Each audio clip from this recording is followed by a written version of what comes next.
Baik, bismillahirrahmanirrahim. Assalamualaikum warahmatullahi wabarakatuh. Alhamdulillahirabbil alamin wassalatu wassalamu ala rasulillahil amin wa ala alihi wa sahbihi ajma'in, amma ba'du.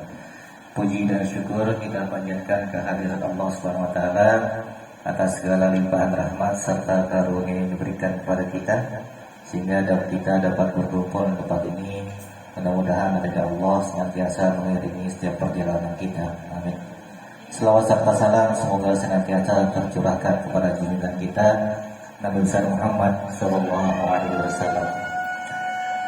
Bapak Ibu sekalian, pertama-tama kami ucapkan atas kesediaannya hadir ke tempat ini. Jadi di sini kami Ibu Nurul Hisam, kemudian saya akan memberikan materi tentang pengibasan kaitannya dengan tentang budaya positif, ya.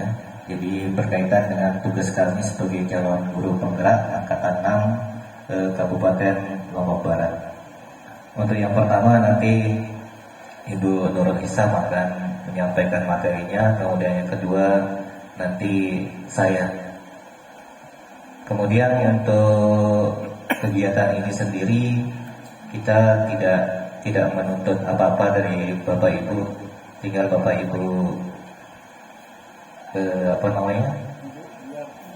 mendengarkan manis. Nanti ada door prize-nya Bapak Ibu.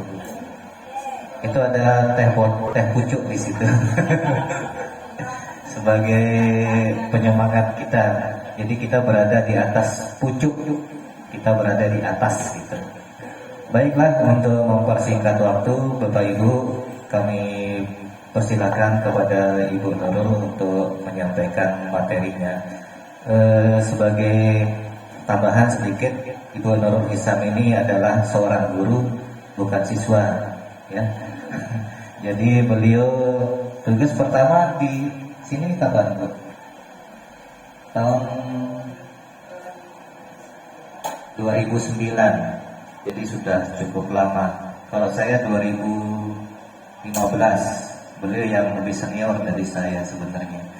Untuk itu silakan Ibu disampaikan materinya. Assalamualaikum warahmatullahi wabarakatuh. Bismillahirrahmanirrahim. Alhamdulillahirabbil alamin. Wassalatu wassalamu ala asrafil anbiya wal mursalin wa ala alihi wa ashabihi ajma'in. Rabbi shrah li sadri wa yassir li amri wahlul 'uqdatam min lisani yafqahu qawli. Bapak Ibu guru yang saya hormati, maaf Bapak Kepala Sekolah tidak mempunyai kesempatan hadir karena beliau sakit. Jadi kita lanjut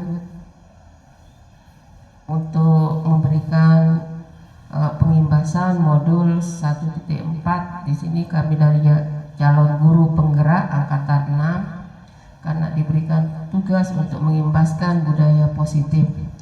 Jadi kami di sini bukan untuk menggurui Bapak Ibu guru, tapi kami hanya ingin berbagi, dan nanti kalau ada yang manfaatnya silahkan Bapak Ibu guru bisa terapkan di kelas untuk kedepannya supaya anak murid kita menjadi lebih baik. Baiklah, saya akan mulai dengan budaya positif. Bapak Ibu guru izin berdiri ya. Baiklah Bapak Ibu guru hebat. Jadi sebelum kita mulai ke kegiatan, jadi kita perlu dulu untuk membuat kesepakatan kelas. Nah, dan ini juga mungkin Bapak Ibu guru bisa menggunakannya nanti setiap kali masuk kelas.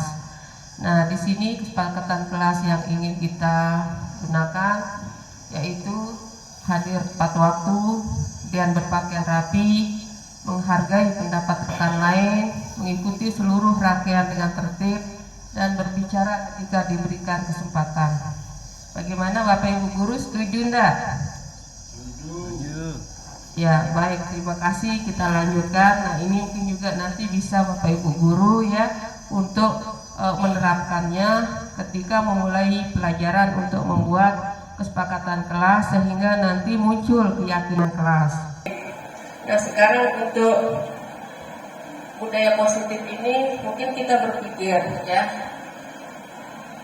apa sih budaya positif itu, ataupun juga mungkin kita berpikir bagaimana kita mendisiplinkan anak. Nah, sekarang untuk pertanyaan pemantiknya di sini, ini apakah ibu setuju atau tidak setuju? Pertama adalah hukuman dapat mendisiplinkan anak. Kemudian pemberian hukuman dengan hal positif seperti membaca atau membersihkan halaman sekolah dapat meningkatkan disiplin anak. Nah, termasuk juga yang ketiga adalah memberi penghargaan dapat meningkatkan motivasi belajar anak. Nah, dari pertanyaan-pertanyaan ini mungkin sering sekali kita laksanakan gitu. Kira-kira setuju apa enggak Bapak Ibu guru? Ya, baik, nanti seiring dengan materinya baru kita bisa merefleksikan diri apakah betul kita setuju atau apakah benar apa yang kita lakukan selama ini gitu. Ini materi yang akan kami paparkan. Saya akan memberikan materi dari 1, 2, 3. Nanti Ustadz Anu akan memaparkan materi 4, 5, 6.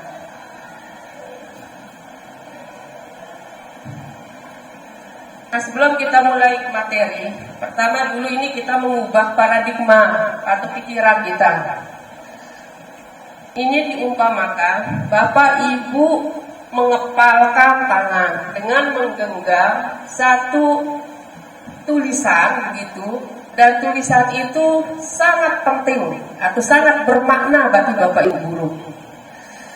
Nah, sekarang ketika ada orang yang ingin membuka kepala tangan Bapak Ibu guru atau nanti siswa kita sendiri begitu, bagaimana reaksi Bapak Ibu?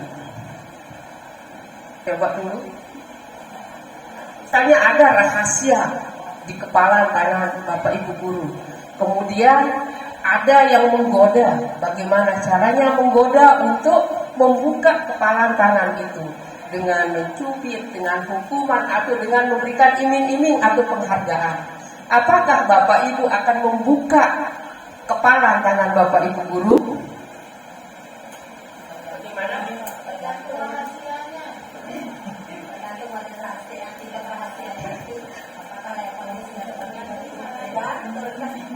Ya, baik. Jadi tergantung dari rahasia apa yang kita pegang gitu ya.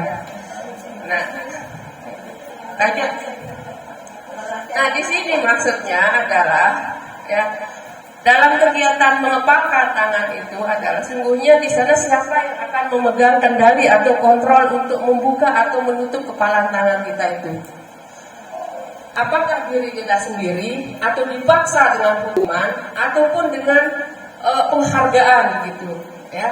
Nah, jadi kalau misalnya dengan hukuman berarti itu nanti ada motivasi ekstrinsiknya itu yaitu dari luar. Begitu juga dengan penghargaan ya.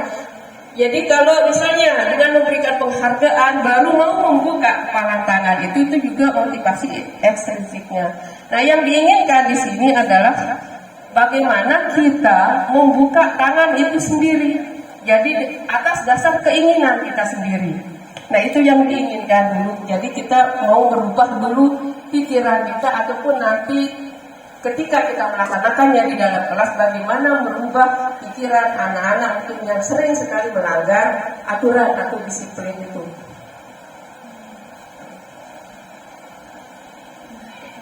Nah, inilah nanti yang akan terjadi ya. Bagaimana perubahan paradigma teori kontrol ini berdasarkan teori pilihan, yaitu pertama bagaimana ilusi ataupun angan-angan guru itu bagaimana bisa mengontrol muridnya. Kemudian bahwa kritik dan membuat orang merasa bersalah dapat menguatkan karakter. Kemudian bahwa semua penguatan positif, efektif dan bermanfaat. Kemudian bagaimana orang dewasa itu memiliki hak untuk memaksa. Ini yang sering yang ada di dalam pikiran kita.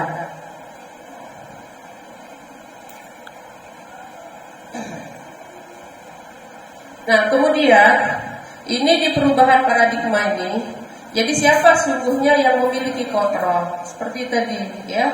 Jadi dalam stimulus respon, yaitu kita mencoba mengubah orang agar berpandangan sama dengan kita. Jadi apa yang kita inginkan itu kita harapkan sama.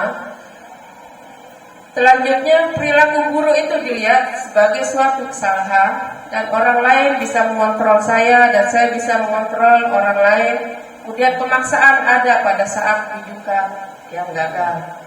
Nah, sedangkan kalau teori kontrol atau pilihan, ini yang ingin kita terapkan adalah bagaimana kita berusaha memahami pandangan orang lain tentang dunia. Kemudian semua perilaku yang kita tunjukkan itu akan memiliki tujuan. Kemudian hanya Anda yang bisa mengontrol diri Anda sendiri. Anda tidak bisa mengontrol orang lain. Kemudian bagaimana kolaborasi dan konsensus itu menciptakan pilihan-pilihan baru. Selanjutnya nanti model berpikir itu menang-menang.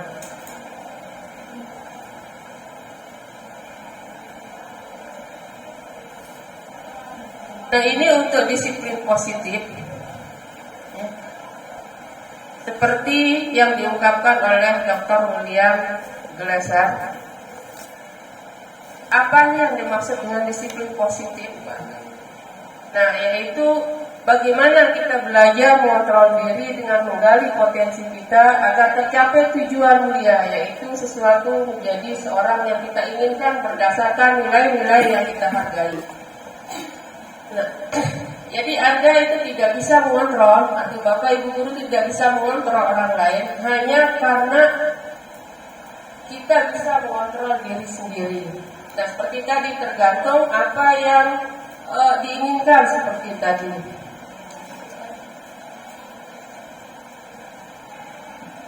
Nah, ini tadi definisi dari disiplin, yaitu bagaimana disiplin itu membuat orang menggali potensinya menuju sebuah tujuan, jadi apa yang dia hargai. Tetapi budaya kita atau sering kita berprinsip bahwa disiplin itu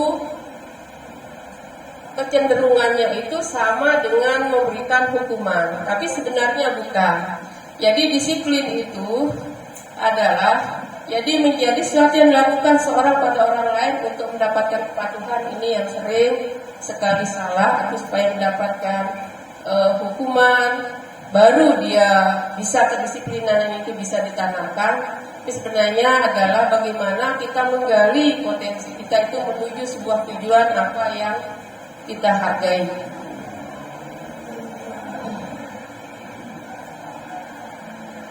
Nah, selanjutnya adalah jadi nilai-nilai kebajikan universal. Jadi disiplin tadi, disiplin positif itu adalah untuk mencapai nilai-nilai apa yang kita ingin capai. Nah, ini yang disebut dengan nilai-nilai kebajikan universal, yaitu yang bersifat luas, ya, nilai-nilai mulia yang ingin kita capai dari setiap individu.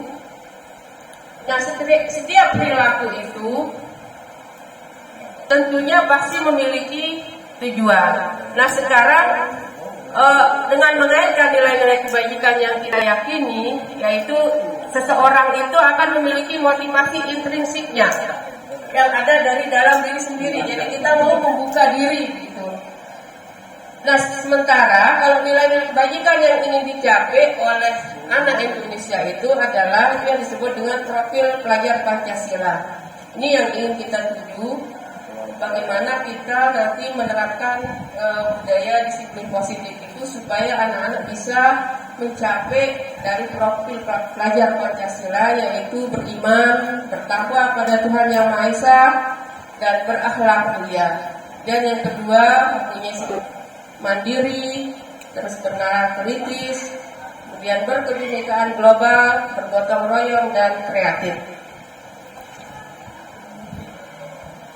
Nah, selanjutnya seperti tadi, Di sini kita lanjutkan, jadi berhubungan dengan disiplin positif itu dengan teori motivasi, hukuman dan penghargaan dan restitusi. Nah, pertama kita lihat teori motivasi. Nah, sebelum kita lihat tentang motivasi apa yang ada pada diri kita, pertama dulu kita tanyakan ke diri kita sendiri bagaimana kita berperilaku. Mengapa kita melakukan sesuatu? Apakah kita melakukan sesuatu itu karena ada dorongan dari luar? Seperti tadi, apakah harus ada penghargaan baru kita melakukan suatu perbuatan, ataupun ada sanksi gitu? Misalnya sebagai tugas kita sebagai seorang guru, kita rajin masuk karena mungkin takut dengan sanksi, atau mungkin karena ingin mendapatkan penghargaan. Nah, kemudian apakah memang motivasi itu ada muncul pada diri kita sendiri? Nah, ini ada 3 motivasi seperti tadi, yaitu yang pertama, ini menurut Diana Gosson dalam bukunya Restoring School Discipline, bahwa teori motivasi perilaku manusia itu mencakup pertama untuk menghindari ketidaknyamanan atau hukuman. Nah, ini termasuk dia motivasi eksternal atau dari luar diri kita sendiri. Nah, apa yang akan terjadi apabila saya tidak melakukannya? Biasanya kan itu ada berada di pikiran kita. Kemudian yang kedua, untuk mendapatkan imbalan dari orang lain atau institusi. Nah, apa yang akan saya dapatkan kalau saya melakukan hal tersebut? Itu juga termasuk motivasi eksternal. Nah, kemudian bagaimana untuk menghargai diri sendiri? Nah, saya akan menjadi orang seperti apa bila saya melakukan hal tersebut? Nah, inilah yang ingin kita gali yang ada pada diri kita ataupun pada anak murid kita, yaitu motivasi internal. Itu sah. Nah, sekarang tujuan dari disiplin positif itu adalah untuk menanamkan motivasi internal pada murid-murid kita, yaitu untuk menjadi orang yang mereka inginkan dan menghargai diri sendiri dengan nilai-nilai yang mereka percaya. Nah, ketika murid-murid kita itu memiliki motivasi intrinsik tersebut, jadi dengan sendirinya mereka akan mau melakukan tanpa ada imbalan apapun ataupun tanpa takut dengan hukuman tersebut. Nah, itulah motivasi yang berjangka panjang karena mereka sudah memiliki tujuan yang ingin dicapai. Nah, seperti yang diungkapkan oleh Bapak Ki Hajar Dewantara di sini, yaitu bahwa kata merdeka di sana adalah merdeka itu artinya tidak hanya terlepas dari perintah, akan tapi juga cakap buat memerintah diri sendiri.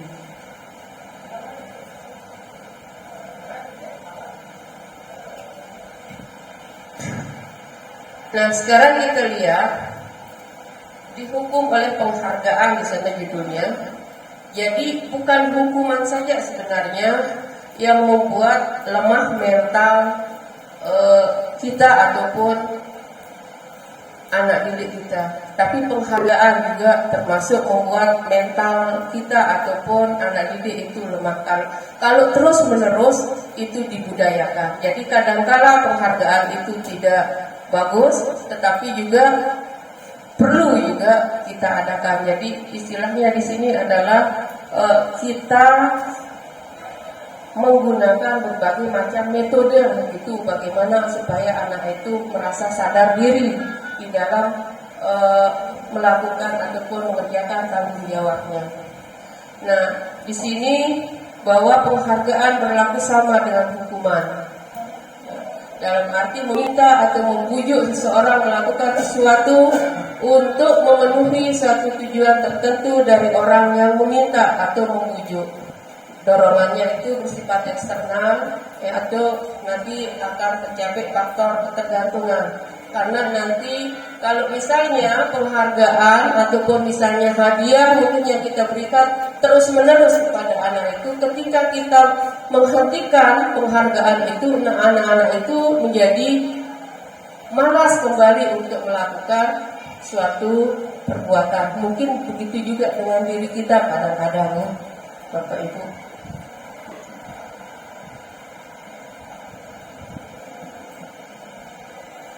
Sehingga di sana ya, penghargaan itu bisa menurunkan kualitas dan juga mematikan kreativitas anak.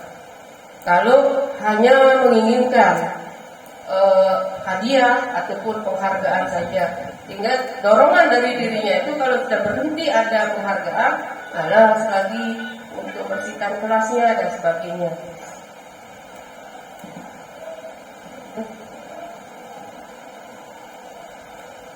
Nah, sedangkan kalau hukuman, yaitu ini bersifat tidak terencana. Ini perbedaan antara hukuman dengan disiplin. Ini kadang sering kita samakan begitu antara hukuman dan disiplin. Nah, kalau hukuman itu sifatnya tidak terencana atau tiba-tiba, murid yang tidak tahu apa yang akan terjadi dan tidak dilibatkan. Nah, dan hukuman itu bersifatnya satu arah dari pihak guru yang memberikan, dan murid hanya menerima suatu hukuman tanpa melalui suatu kesepakatan. Nah, hukuman yang diberikan itu bisa berupa fisik maupun psikis murid, atau anak disakiti oleh suatu perbuatan atau kata-kata. Sedangkan disiplin di sini adalah dalam bentuk konsekuensi, sudah terencana atau sudah disepakati, atau mungkin bisa kita katakan mungkin kesepakatan kelas ataupun peraturan sekolah gitu.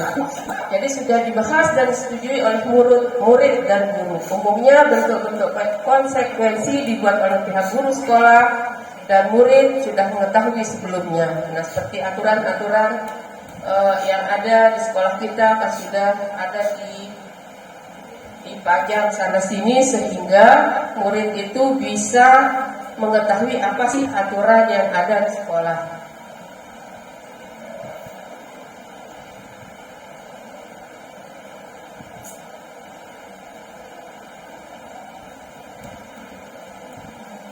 Baik, sekarang kita lihat contoh dari tindakan guru.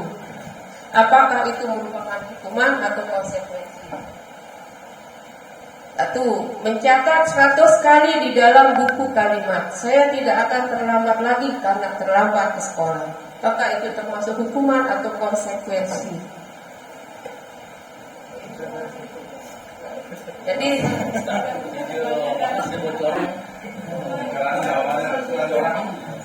ya, jadi betul, jadi itu merupakan hukuman. Kemudian yang kedua,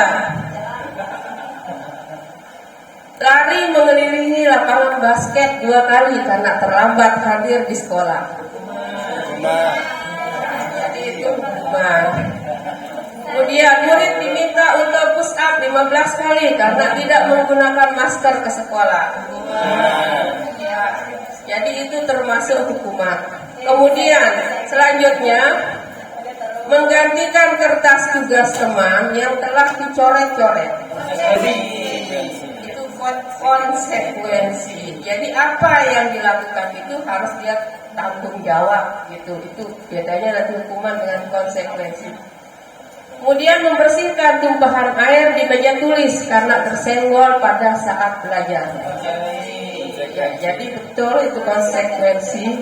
Kemudian murid disuruh untuk mengenakan sepatu seharian di sekolah karena tidak mengenakan sepatu hitam. Ya, masuk hukuman. Kemudian lari mengelilingi basket. Ya, sudah itu, jadi itu termasuk.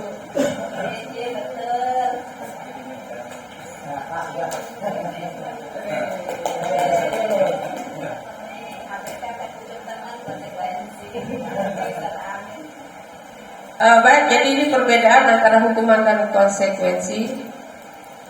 Tadi sudah, jadi sesuatu yang menyakitkan biasanya kalau hukuman. Kalau konsekuensi itu biasanya dengan atas dasar kesadaran sendiri.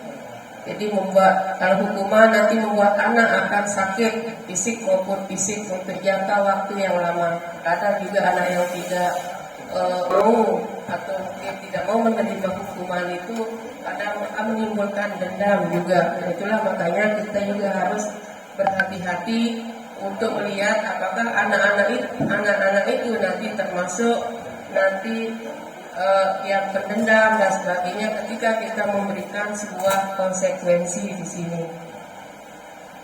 Itu nanti yang dilihat nanti bagaimana 5 kebutuhan dasar dari manusia. Lanjut. Nah sekarang yang identitas gagal dan identitas sukses. Nah di sini hukuman itu termasuk di sana adalah identitas gagal karena nanti akan membuat sakit hati, tidak nyaman, ataupun juga kalau misalnya anak itu berhenti untuk melakukan satu perbuatan, kadang dia merasa terpaksa sehingga nanti kalau tidak dilihat itu kembali lagi untuk melakukan perbuatan yang melanggar aturan. Nah konsekuensi juga sebenarnya nanti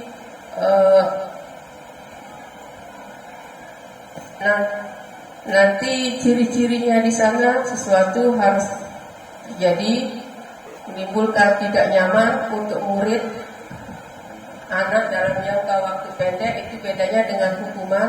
Kalau konsekuensi itu waktunya nanti merasa tidak nyaman itu dalam jangka waktu pendek, kemudian itu korbannya bisa diabaikan, murid ataupun anak dibuat tidak nyaman, dan penguatan hanya bertahan dalam jangka waktu pendek. Itu bedanya nanti dengan restitusi. Jadi restitusi di sini ini yang mungkin kita mencoba nanti akan diterapkan. Nanti yang materinya disampaikan oleh Ustadz Amin. Nah, apa itu restitusi? Mungkin baru Bapak Ibu mungkin baru mendengar ya kata restitusi. Saya aja baru mendengar setelah ikut CGP ini. Yang saya tahu adalah hukuman, konsekuensi, dan penghargaan. Nah, restitusi ini adalah proses bagaimana menciptakan kondisi murid untuk memperbaiki kesalahan mereka sehingga mereka bisa kembali pada kelompok mereka dengan karakter yang lebih kuat. Nah, restitusi juga itu merupakan proses kolaboratif yang mengajarkan murid untuk mencari solusi untuk masalah mereka dan membantu murid berpikir tentang orang seperti apa yang mereka ingin menjadi atau tujuan mulia yang ingin dicapai. Nah, jadi restitusi ini maksudnya di sana adalah jadi dua arah gitu. Kita bertanya kepada murid apa sih permasalahannya sehingga melakukan perbuatan yang tidak disiplin. Jadi kita harus mengetahui apa alasannya, kemudian kira-kira dari anak itu apa jalan keluarnya gitu. Jadi anak yang akan lebih mau membuka diri sendiri dulu, baru nanti guru yang akan menguatkan. Jadi bukan kita langsung berikan kamu mau tulis seperti tadi 1000 kalimat. Nah itu jadi tidak akan membuat efek jerah.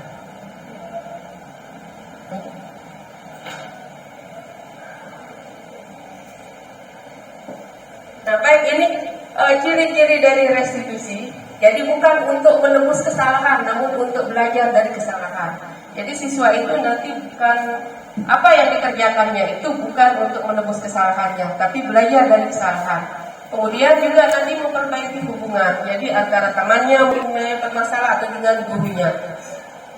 Kemudian apa yang kita tawarkan, apa yang kita ingin lakukan pada siswa itu adalah merupakan suatu tawaran bukan paksaan. Jadi kita meminta dulu kepada anak apa yang kamu inginkan gitu, baru nanti kita kuatkan. Kemudian selanjutnya restitusi ini juga menuntut untuk melihat ke dalam diri. Jadi dalam diri anak apa yang ingin mereka butuhkan, apa yang ingin mereka tampilkan.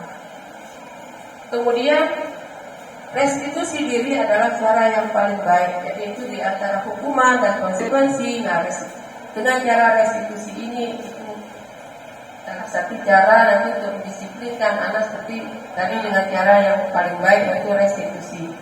Dan fokus pada karakternya bukan tindakan.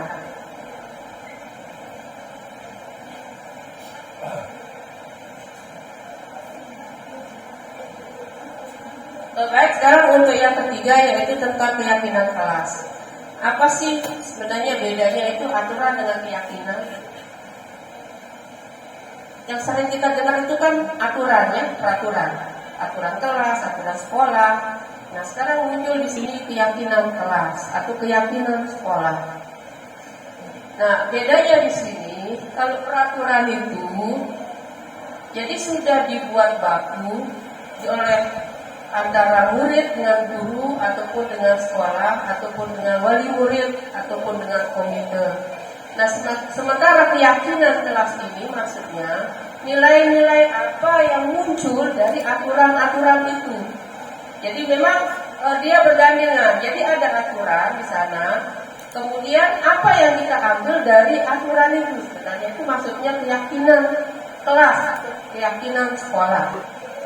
Nah, mengapa kita memiliki peraturan harus menggunakan helm bila mengendarai kendaraan roda 2? Nah, itu kan aturannya kita harus menggunakan helm. Nah, sekarang keyakinannya itu untuk apa? Itu maksudnya di sana. Kemudian mengapa kita memiliki peraturan 3M, menggunakan masker, mencuci tangan dan menjaga jarak 1,5 meter. Dan mengapa kita memiliki peraturan harus datang tepat waktu pada saat mengikuti pelatihan? Nah, jadi selain itu aturan, jadi ada nilai yang diambil dari aturan itu maksudnya di sana keyakinan. Dan ini lingkarannya, jadi mulai dari peraturan kelas, muncul dia keyakinan kelas, sehingga nanti akan menyimpulkan lingkungan positif. Kalau kita sudah mengambil nilai-nilai apa dari aturan kelas itu keyakinan kelas itu, maka sekali lagi budaya positif dengan diri sendiri, kesadaran kita sendiri itu akan tercapai.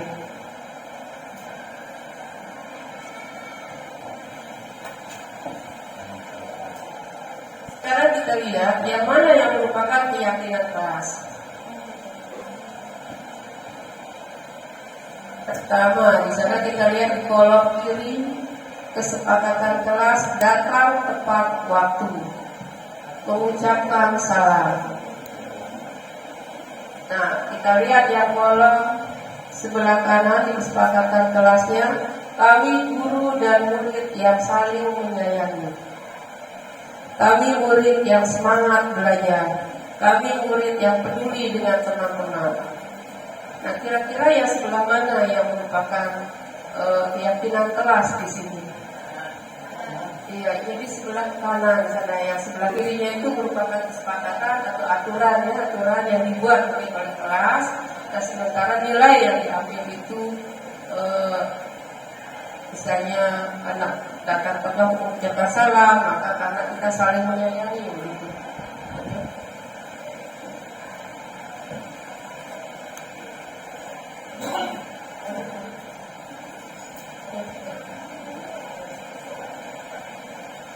Nah, ini kegiatan pendalaman keyakinan kelas seperti tabel T dan Y bilangnya di sini, yaitu misalnya keyakinannya itu adalah hormat. Nah, seperti terdengar jika orang berbicara di sana, yuk saya bantu, kita bisa selesaikan itu.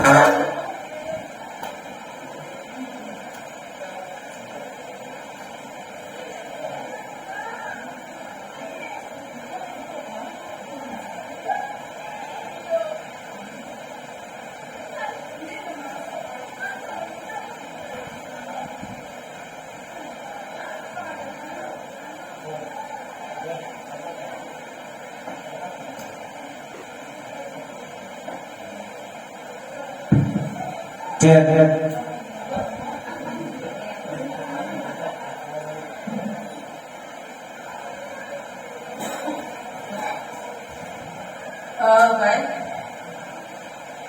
kita lihat di sini di peraturan. Saya selalu kembalikan buku ke tempatnya.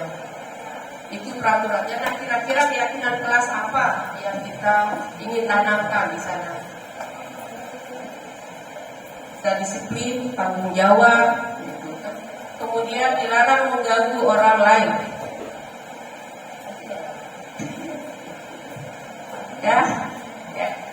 Dilarang mengganggu orang lain, yaitu bagaimana kita menghargai dan menghormati orang lain. Kemudian hadir di sekolah 15 menit sebelum pembelajaran dimulai. Nah, keyakinan kelasnya saya di sana menghormati orang lain atau berkomitmen. Kemudian dilarang melakukan kekerasan. Nah, keyakinan kelas saya di sana untuk menunjukkan keselamatan untuk menghormati orang lain. Dilarang menggunakan narkoba. Nah, itu keyakinannya itu untuk kesehatan.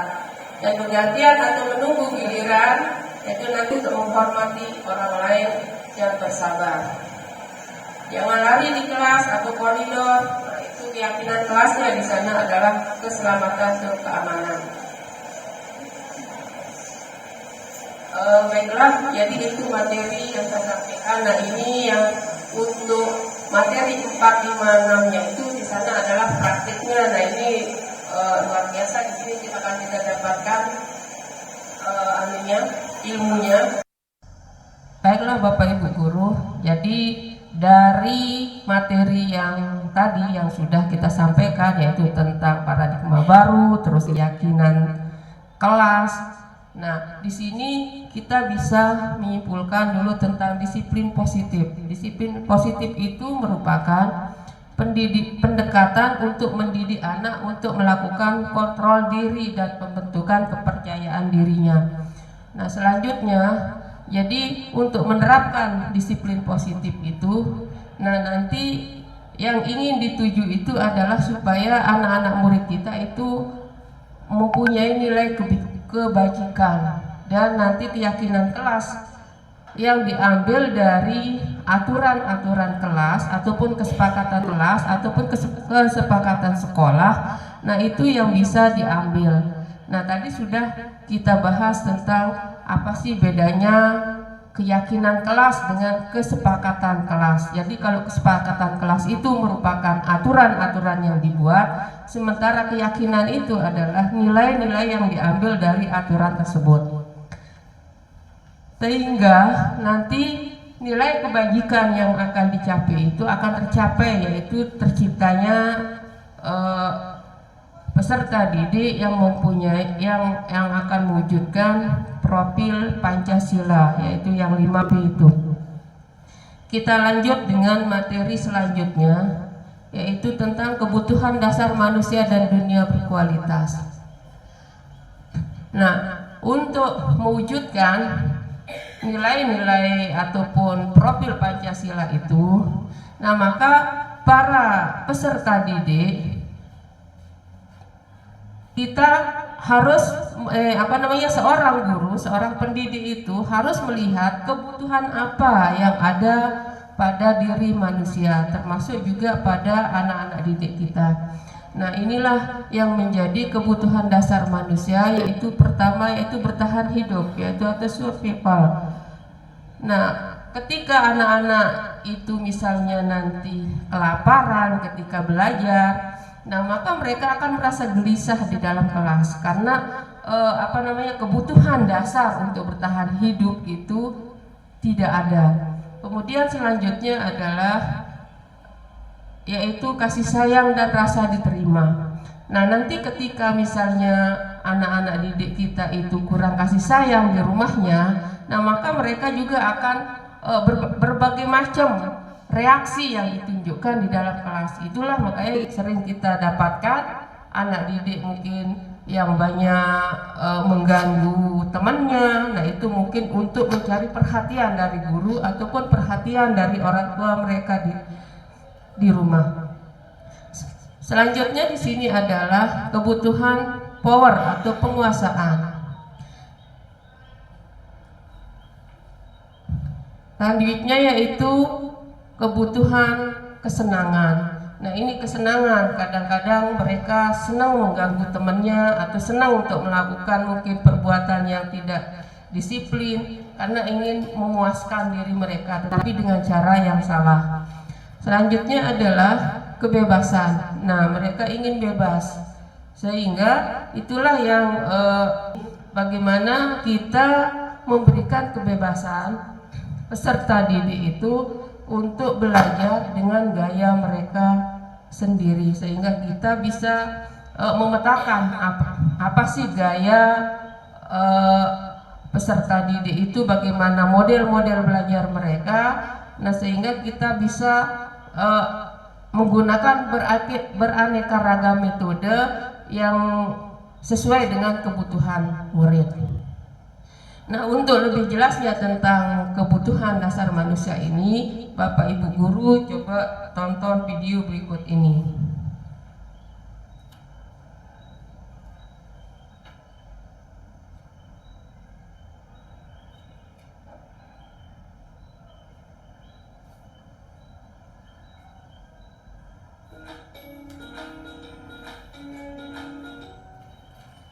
Salam dan bahagia Ibu dan Bapak guru hebat.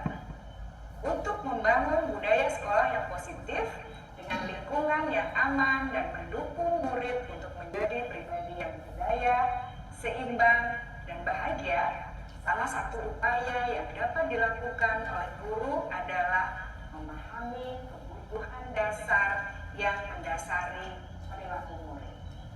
Pada video kali ini, kita akan membahas tentang 5 kebutuhan dasar manusia.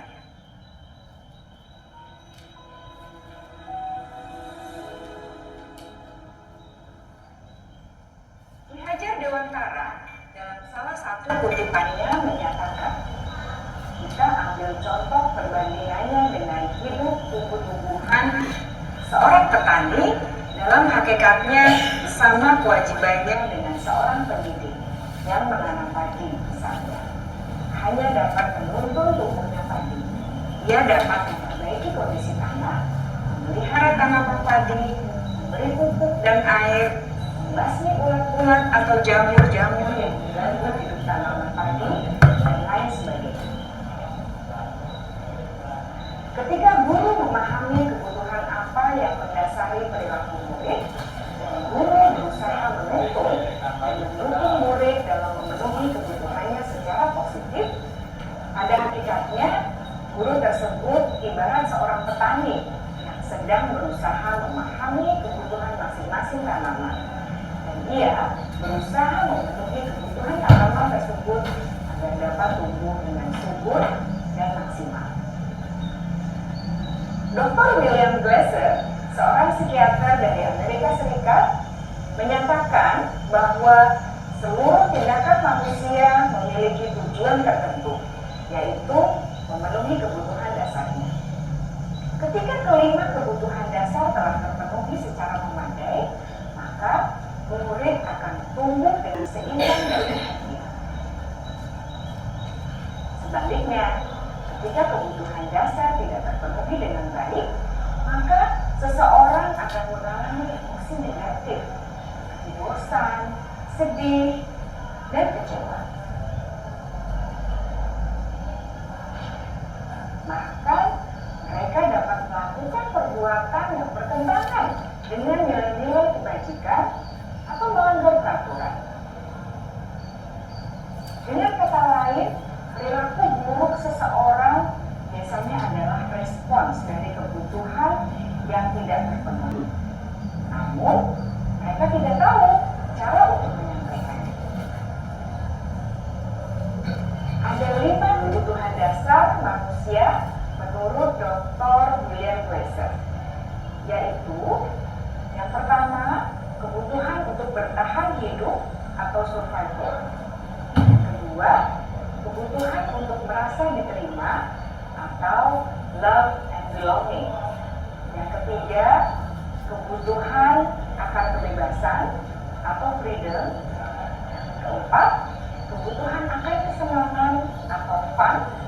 Dan kelima, kebutuhan akan kekuasaan atau power.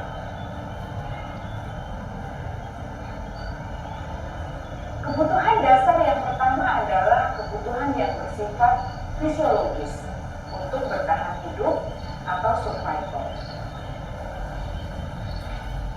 Misalnya, kesehatan, rumah, dan makanan. Kebutuhan biologis sebagai bagian dari proses reproduksi termasuk kebutuhan untuk tetap bertahan Kebutuhan untuk merasa aman juga termasuk dalam kebutuhan ini.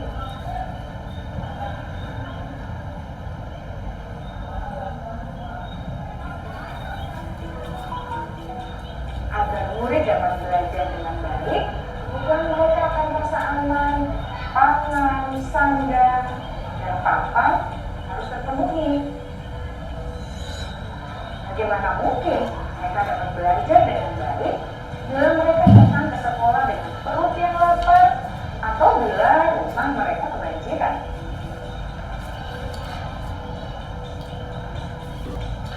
Setelah kita mengetahui kebutuhan pertama yang sebagian besar bersifat fisiologis, mari kita lihat kebutuhan kedua sampai kelima yang semuanya berhubungan dengan psikologis.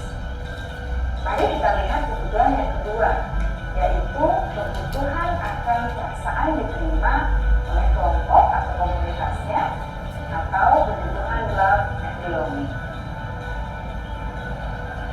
Kebutuhan ini meliputi keinginan untuk tetap terhubung dengan orang lain seperti teman, keluarga, teman kerja, dan kelompok di mana kita tergabung. Setiap murid ingin menjadi bagian yang berharga dari kelas dan juga sekolah. Mereka juga ingin diterima oleh orang lain dan kelompoknya. Bahkan, murid yang terlihat paling cuek pun jauh di dasar hatinya pasti ingin merasa diterima. Sebagai guru, seharusnya kita dapat menerima murid kita apa adanya, sesuai dengan kodratnya. Karena setiap murid adalah unik. Mereka memiliki kekuatannya masing-masing, sehingga guru seharusnya bisa menciptakan kesempatan untuk murid berkolaborasi dan memiliki ikatan emosi satu sama lain. Murid-murid yang memiliki kebutuhan yang besar untuk merasa diterima, biasanya mereka belajar karena suka pada gurunya. Mereka juga suka bekerja dalam kelompok. Kebutuhan yang ketiga adalah kebutuhan akan kebebasan atau kebutuhan membuat pilihan. Murid harus diberi kesempatan untuk membuat pilihan dan bertanggung jawab atas pilihan yang mereka telah ambil. Memberi mereka kebebasan bukan berarti membiarkan mereka melakukan apa saja mereka mau, melainkan lebih memberi mereka kesempatan untuk membuat pilihan, menyuarakan pendapat mereka dengan percaya diri, dan memberi mereka kesempatan untuk mencoba hal-hal yang baru. Pembelajaran dengan metode yang beragam dan menarik juga akan memenuhi kebutuhan murid tentang kebebasan ini. Pembelajaran berdiferensiasi, di mana guru menyediakan beberapa jenis tugas yang bisa dipilih oleh murid sesuai minat mereka, sangat baik untuk mengembangkan murid menjadi lebih mandiri dan memiliki motivasi internal.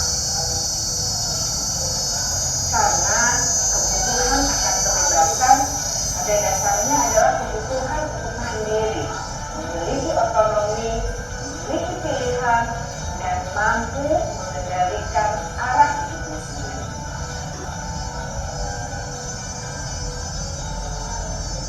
Kebutuhan yang keempat adalah kebutuhan akan kesenangan. Bayangkan Bapak Ibu, hidup tanpa rasa senang, betapa menyedihkannya.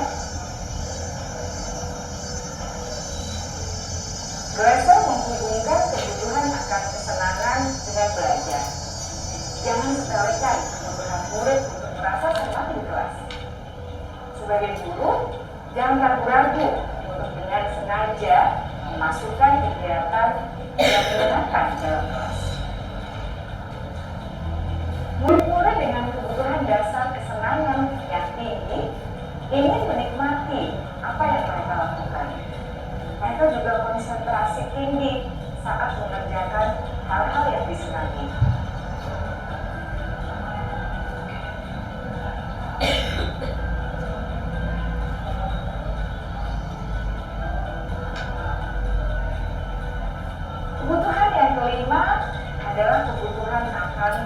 penguasaan. Setiap murid memiliki kebutuhan untuk merasa kompeten, menjadi terampil, diakui capaian dan keterampilannya, didengarkan, bisa membuat dampak dan pengaruh, dan memiliki rasa harmoni. Mereka sebaiknya diberi kesempatan untuk membuat keputusan tentang hal-hal yang penting dalam hidupnya dan tidak merasa dikontrol oleh sistem sekolah. Pada murid yang telah menginjak usia remaja, seringkali mereka merasa tidak memegang kendali atas kehidupannya sendiri, karena guru kerap kali berpengaruh dalam mengambil keputusan. Murid-murid yang memiliki kebutuhan dasar akan penguasaan yang tinggi biasanya selalu ingin menjadi pemimpin. Mereka juga suka mengamati sebelum mencoba hal-hal yang baru. Mereka juga perfeksionis dan merasa kecewa bila melakukan kesalahan.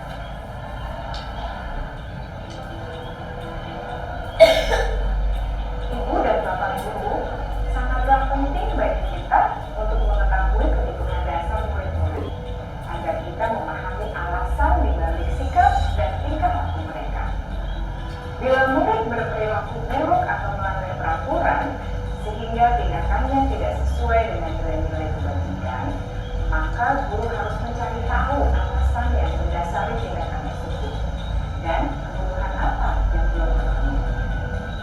Melalui percakapan dengan guru dalam pendekatan disiplin positif, murid dapat diajak untuk bersikap reflektif dalam mengenali kebutuhan-kebutuhan yang berusaha mereka penuhi dan mendasari tindakan mereka.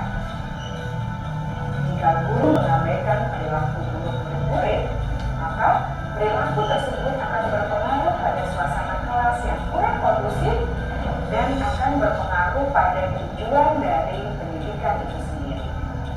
Ibu bapak guru hebat, mari kita menjadi guru yang lebih baik dengan memahami kebutuhan dasar murid-murid kita dan senantiasa membimbing mereka untuk menjadi pribadi yang berdaya, seimbang, dan bahagia. Baik Bapak Ibu Guru, jadi setelah melihat video yang tadi, jadi kita bisa melihat apa kebutuhan dasar anak didik kita, sehingga ketika mereka melakukan perbuatan mungkin yang kurang menyenangkan di kelas, kita bisa bertanya dulu sebelum memberikan sebuah konsekuensi. Jadi itu mungkin intinya. Nah selanjutnya sekarang ini konsekuensi apa yang akan kita berikan. Nah ini kita akan bahas pada 5 posisi kontrol murid. Nah posisi kontrol di sini yaitu bagaimana kita memberikan suatu mungkin untuk mengontrol murid kita supaya mereka tetap berada pada posisi nyaman ataupun supaya emosi mereka itu menjadi nyaman, tentram dan bisa merasakan bahagia. Nah, posisi kontrol yang kita bahas di sini yaitu pertama pemberi hukuman. Kemudian yang kedua yaitu pembuat rasa bersalah, dan yang ketiga yaitu teman, keempat pemantau, yang kelima adalah manajer. Sekarang kita lihat 5 posisi kontrol yang tadi. Nah ini punya dampak masing-masing. Misalnya posisi kontrol penghukum.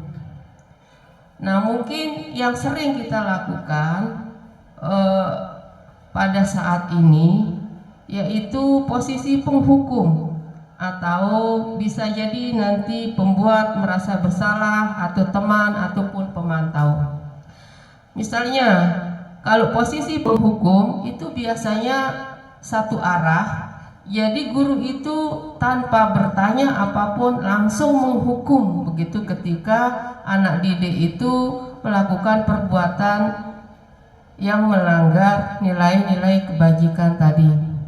Nah, kemudian kalau posisi pembuat orang merasa bersalah, biasanya kata-kata yang digunakan itu adalah kamu tidak kasihan sama saya, atau kamu tidak kasihan sama ibu bapak kamu di rumah.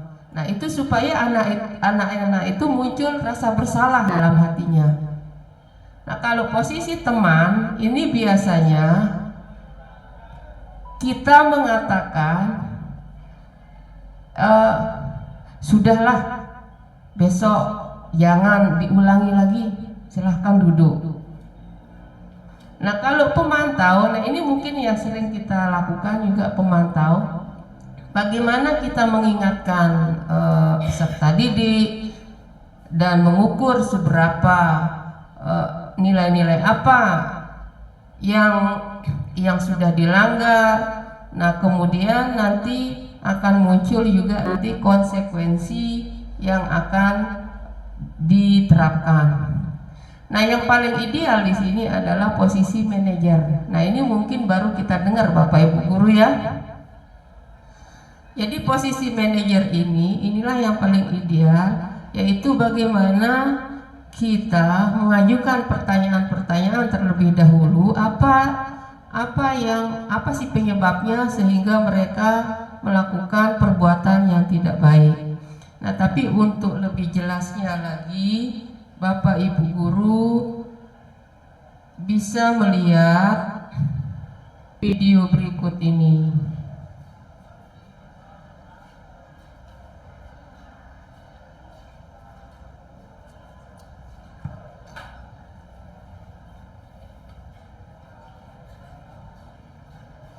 Nah, apa sih segitiga restitusi itu? Yang pertama dulu kita lihat restitusi. Restitusi ini adalah bagaimana kita seorang pendidik itu menciptakan kondisi murid untuk memperbaiki kesalahan mereka sehingga mereka bisa kembali pada kelompok mereka dengan karakter yang lebih kuat. Ini menurut Gosen. Nah, setelah itu juga jadi restitusi itu juga merupakan proses kolaborasi yang mengajarkan murid untuk mencari solusi untuk masalah dan membantu murid berpikir tentang orang seperti apa yang mereka inginkan dan bagaimana mereka harus memperlakukan orang lain. Nah, jadi di sini kolaboratif di sini. Jadi kita bekerja sama antara murid dengan guru. Kita cari solusi apa sih yang mereka inginkan dan apa yang ingin mereka inginkan ke depannya. Nah, ini gambarannya segitiga restitusi, yaitu ada di sini proses menstabilkan identitas, kemudian validasi tindakan yang salah, kemudian menanyakan keyakinan apa yang diinginkan oleh murid. Misalnya di validasi identitas.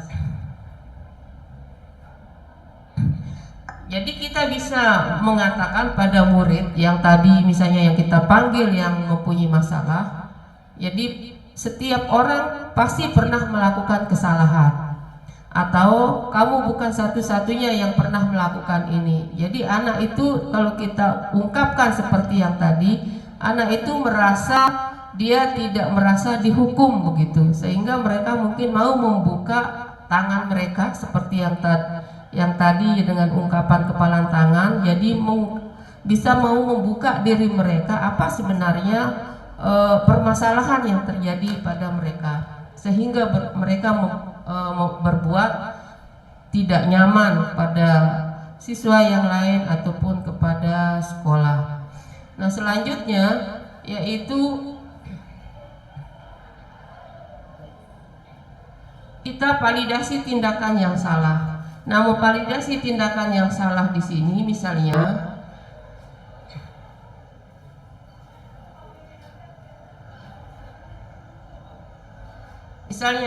kamu ingin apakah ada cara yang lebih efektif untuk mendapatkan apa yang kamu butuhkan. Nah, setelah itu baru kita menanyakan keyakinan apa yang ingin dicapai begitu, misalnya selama proses belajar mengajar ini, atau mungkin apa yang ingin mereka dapatkan ke depan, apa yang ingin butuhkan begitu, sehingga mereka tidak lagi untuk melakukan pelanggaran. Akan Bapak Ibu guru untuk menonton video ini supaya lebih jelas dari segi 3 restitusinya. Salam bahagia Ibu dan Bapak guru hebat. Dalam penerapan disiplin positif restitusi, salah satu program yang dikembangkan adalah 5 posisi kontrol. 5 posisi kontrol dalam restitusi adalah proses perjalanan seorang pendidik agar dapat mengenali dirinya.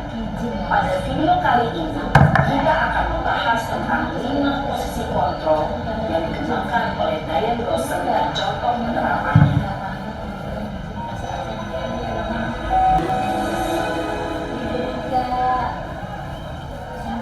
5 posisi kontrol itu adalah: 1. Posisi penghukum. 2. Posisi pembuat rasa bersalah. 3. Posisi teman. 4. Posisi pemantau atau monitor. Dan 5. Posisi manajer. Untuk lebih memahami kelima posisi tersebut, mari kita saksikan kasus lain yang terlambat hadir di sekolah dan melihat bagaimana kelima posisi kontrol dalam menghadapi masalah tersebut.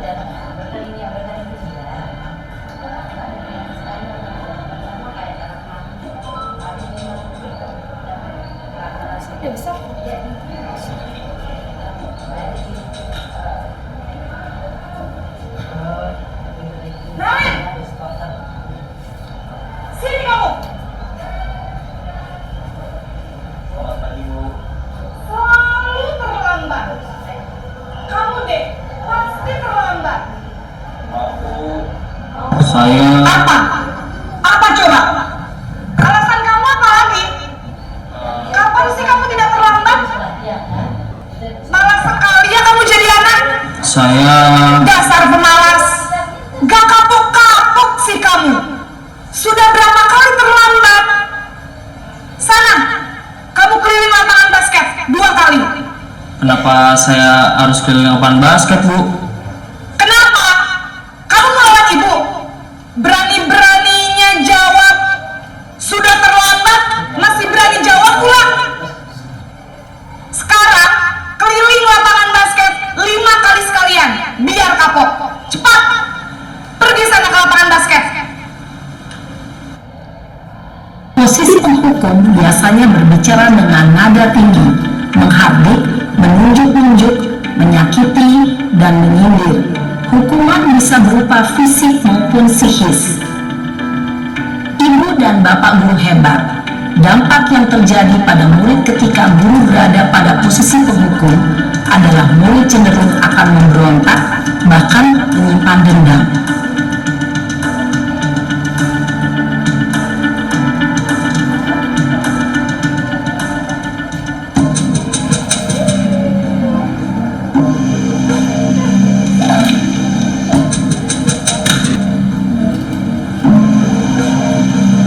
Naren!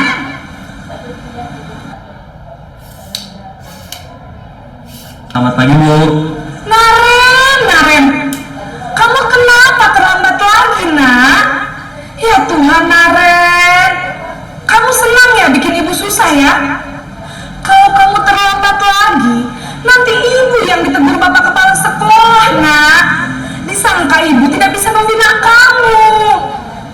Duh, gimana ini? Maaf, Bu. Duh, Gusti Naren, kamu suka ya kalau ibu ditegur bapak kepala sekolah? Terus, sekarang ibu harus tulis apa ini di buku absen? Ini kamu sudah sering terlambat loh. Ibu harus apa coba? Maaf, Bu. Maaf sekali. Ya sudah, lain kali jangan bikin ibu susah lagi anak ya. Ibu tidak akan kuat lagi kalau kamu begini terus. Bisa jantungan kalau ibu ditegur bapak kepala sekolah. Sana cepat ke kelas. Maaf ya, Bu. Maaf sekali. Posisi pembuat rasa bersalah berbicara dengan nada tenang, cenderung lembut, namun kata-kata yang diutarakan membuat murid merasa menjadi orang yang gagal, memandang buruk dirinya sendiri, merasa tidak berharga, dan tidak sanggup membahagiakan orang lain.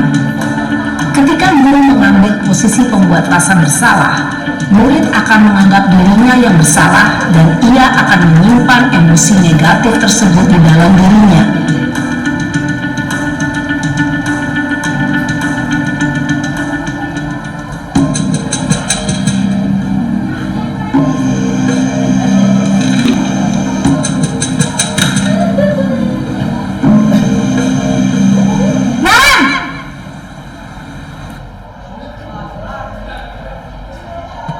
Selamat pagi, Bu.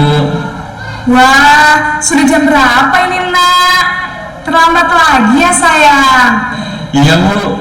Habis ibu saya lupa bangunkan saya, Bu. Kamu malah menyalahkan ibu kamu.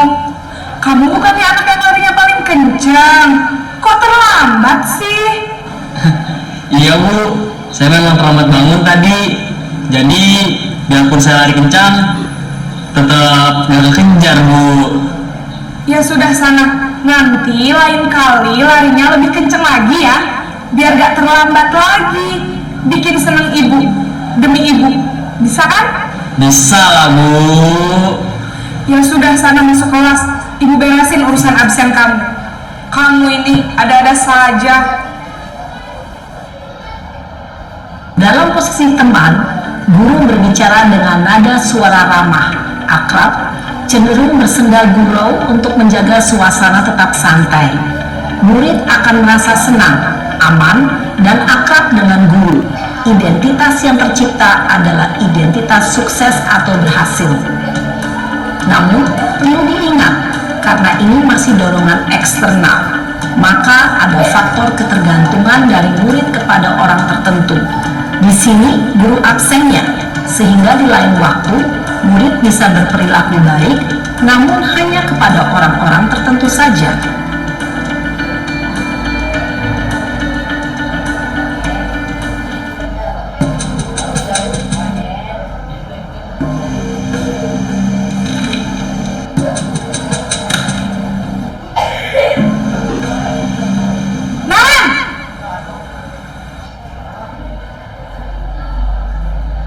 Selamat pagi, Bu. Naren, apa peraturan sekolah kita tentang jam berapa kita harus masuk sekolah, Nak? Kita harus di sekolah jam 7, Bu. Iya betul, sekarang sudah jam 7.20. Naren sudah tahu konsekuensinya jika terlambat hadir. Paham, Bu. Saya harus tinggal kelas pas jam istirahat selama 20 menit. Iya benar, konsekuensinya demikian. Jadi nanti jam 9.30 pas istirahat, kamu harus tinggal di kelas, kerjakan tugas tambahan untuk ketertinggalan kamu, ya? Baik, Bu. Posisi pemantau mengandalkan penghitungan atau data untuk mengontrol murid. Guru mengarahkan murid berdasarkan peraturan dan konsekuensi. Seorang pemantau menunjukkan bahasa tubuh dan ekspresi wajah yang datar dan cenderung formal.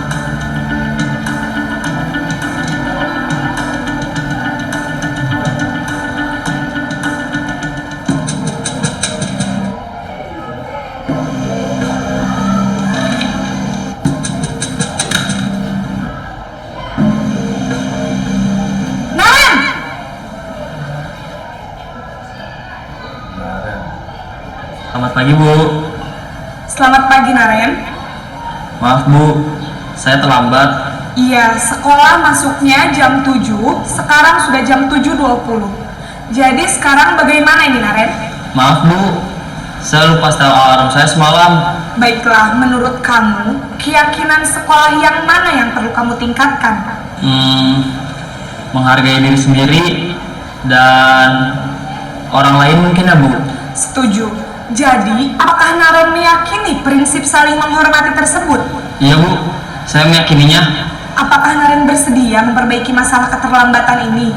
Bersedia, Bu. Bagaimana kamu akan perbaiki masalah keterlambatan ini? Saya akan coba untuk tidak lupa menyetel alarm saya, Bu. Baik, kalau Naren lupa menyetel alarm di rumah, ada orang yang kira-kira bisa bantu mengingatkan tidak? Ada, Bu. Kakak saya, Kak Emma. Ada lagi selain Kak Emma? Selain Kak Emma, ada ibu saya. Baik, jadi yang mengingatkan Naren adalah Kak Emma dan ibu kamu ya? Kira-kira akan mulai start alarm kapan nih Naren? Setelah pulang sekolah, akan segera saya lakukan. Baik, jadi Naren akan setel alarm untuk bangun besok pagi dan akan diingatkan oleh kakak dan ibunda Naren ya. Ada lagi yang mungkin perlu dilakukan Naren agar tidak terlambat bangun lagi? Tidak ada, Bu. Baik Naren, terima kasih untuk kerjasama kamu. Sekarang kamu perlu kembali ke kelas untuk belajar. Baik, Bu. Terima kasih. Posisi manajer adalah posisi kontrol yang disarankan untuk membimbing murid memiliki sikap disiplin yang positif, yaitu murid yang mandiri, bertanggung jawab, dan dapat memecahkan masalah. Tujuan dari posisi ini adalah agar murid dapat berefleksi atas tindakannya. Guru akan dengan tulus memberikan pertanyaan-pertanyaan bermakna, sehingga membuat murid dapat belajar dari kesalahannya dan mencari sebuah solusi untuk menyelesaikannya. Ibu dan Bapak guru hebat, setelah mengamati adegan Baik Bapak Ibu guru, jadi setelah menonton video tadi tentang segitiga restitusi, nah kira-kira Bapak Ibu guru ketika ada siswa yang sedang melakukan kesalahan ataupun tindakan yang tidak kita inginkan, nah kira-kira posisi kontrol yang mana yang sering Bapak Ibu pakai? Menghukum, terus ada lagi teman. Iya, nah jadi seperti tadi kita lebih sering sekali untuk menggunakan yang paling pertama mungkin karena itu adalah langsung dari kita posisi penghukum, gitu ya Bapak Ibu guru ya. Nah, kemudian juga sering juga karena sudah bosan mungkin dengan kita menghukum, kita pakai dengan posisi kontrol teman, atau juga kita pakai posisi merasa bersalah gitu. Mungkin saking putus asanya kita ketika membimbing anak yang itu terus kita melakukan pelanggaran. Nah, ternyata di sini ada posisi kontrol manajer di sini yang paling ideal, mungkin yang perlu kita coba Bapak Ibu guru. Saya juga setelah mengikuti KGP ini baru tahu tentang posisi manajer. Nah, jadi posisi manajer ini adalah yaitu bagaimana kita yaitu menguatkan jadi peserta didik, kita bertanya apa pelanggaran yang sudah dicapai, keyakinan apa yang mereka kira-kira langgar dari pelanggaran tersebut. Nah, kemudian kita tanya juga apa konsekuensinya kalau mereka melanggar ke depannya. Nah, itu mungkin yang bisa kita coba untuk memperbaiki anak didik kita supaya lebih baik lagi. Baik, untuk refleksinya itu mungkin yang pertama itu apa yang Bapak Ibu guru pahami setelah selesai mempelajari modul ini. Kemudian yang kedua, bagaimana perasaan Bapak Ibu guru setelah mempelajari modul ini. Kemudian yang ketiga adalah apa kira-kira harapan Bapak Ibu guru ke depannya. Hanya itu saja yang tiga. Baik, terima kasih banyak Pak Endar.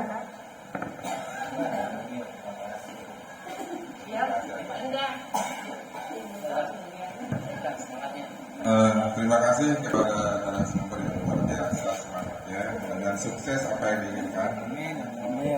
Jadi dari awal walaupun tidak semuanya saya bisa ikuti, tapi saya bisa memahami bahwa mendidik ini adalah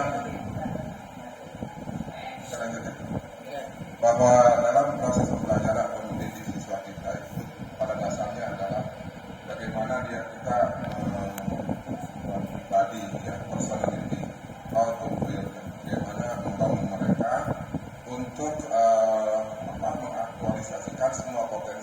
ada dalam diri mereka. Jadi dalam hal ini tentunya yang perlu kita lakukan oleh guru adalah membangun kepercayaan diri pada mereka, walaupun mereka berbuat salah, ya. Tapi kesalahan itu dianggap sebuah proses pembelajaran bagi mereka. Karena dengan salah itulah mereka akan bisa mengoreksi, melihat dirinya untuk membangun dirinya supaya lebih baik. Maka dari itu dasar kasih sayang dan cinta kepada mereka, kepada masa depan mereka, itulah yang mungkin yang bisa kita dapatkan dari program ini, ya, dari semua penjelasan dari awal yang kami tangkap. Jadi dasarnya kasih sayang itulah menjadi kunci sukses semangat apapun terhadap anak. Jadi dampak yang kita dapatkan untuk peserta adalah sebuah kesadaran untuk membangun mereka sebagai manusia seperti halnya kita, membangun mereka sebagaimana mereka itu seperti halnya anak-anak kita. Harapannya, ada 3 ya, harapan kedepannya, mudah-mudahan ini bisa kita aplikasikan dan kita bisa sama-sama teman-teman guru saling mengoreksi, saling bertukar pikiran, berpendapat, saling mengisi bagaimana mengatasi siswa-siswa yang bermasalah. Karena siswa-siswa kita itu adalah sebenarnya anak-anak kita yang menjadi tanggung jawab kita, baik di depan Tuhan ataupun mungkin amanah yang diberikan oleh orang tua kita kepada sekolah yang kita berkomitmen untuk bertanggung jawab terhadap mereka. Itu barangkali Bu, terima kasih.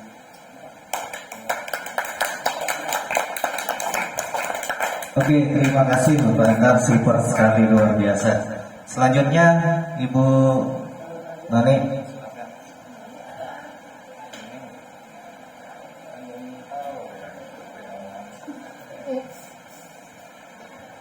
Baik, bismillahirrahmanirrahim.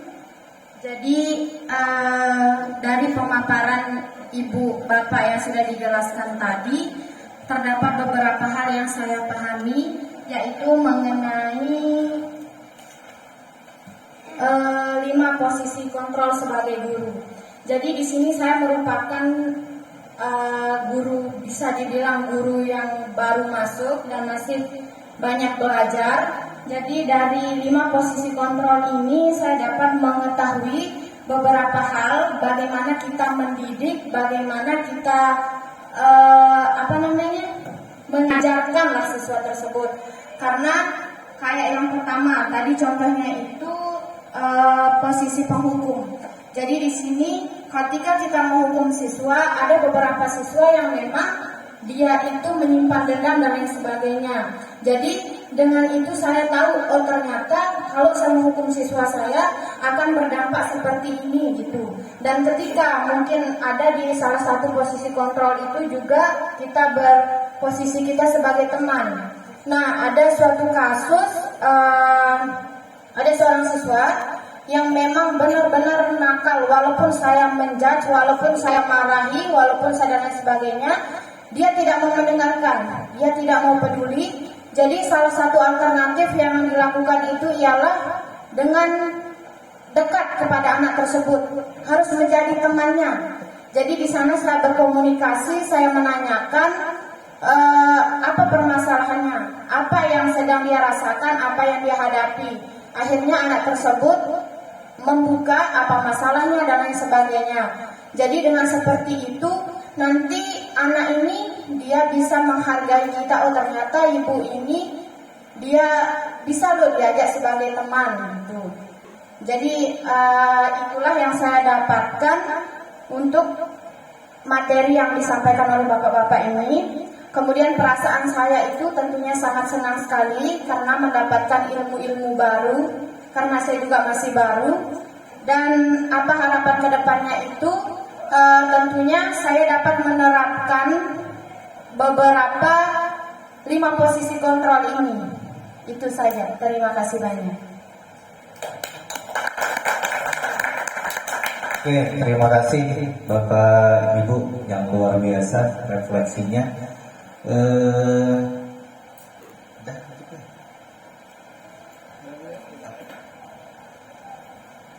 Ada yang mau disampaikan sedikit? Baik Bapak Ibu guru yang hebat, Nah, jadi tadi 5 posisi kontrol itu ada 1 posisi penghukum, posisi sebagai teman, ada posisi pemantau ya, kemudian ada yang kelima itu posisi manajer. Nah, posisi manajernya inilah sebenarnya yang paling ideal begitu. Nah, mungkin nanti Bapak Ibu guru bisa melihat videonya secara lengkap, nanti kita share di grup begitu. Selanjutnya, nah jadi sebelum kita tutup acara ini, jadi harapan kita bersama-sama begitu ya. Jadi mari kita bimbing anak-anak kita dengan berbagai macam karakter. Ada yang sulit seperti tadi untuk membuka dunia, yang mau patuh pada aturan ataupun keyakinan kelasnya. Tapi sekali lagi kita di sini adalah kita ikhlaskan begitu dengan niat kita betul-betul untuk mengajar. Nah, siapa tahu nanti karena ilmu yang kita ajarkan ini adalah termasuk amal jariah kita, siapa tahu nanti kelak di akhirat ya. Jadi satu tangan di antara mereka untuk mengajak untuk bisa membawa kita ke surga. Jadi hanya itu yang bisa saya sampaikan. Oke, terima kasih Bapak Ibu sekalian. Ini sesi terakhir kita. Mudah-mudahan apa yang kami sampaikan tadi bermanfaat bagi kita semua sebagai guru untuk siswa kita. Terima kasih. Setelah ini kita sesi foto bersama Bapak Ibu. Jadi terima kasih, kita tutup dengan sama-sama membaca hamdalah. Alhamdulillahirabbil alamin. Wassalamualaikum warahmatullahi wabarakatuh.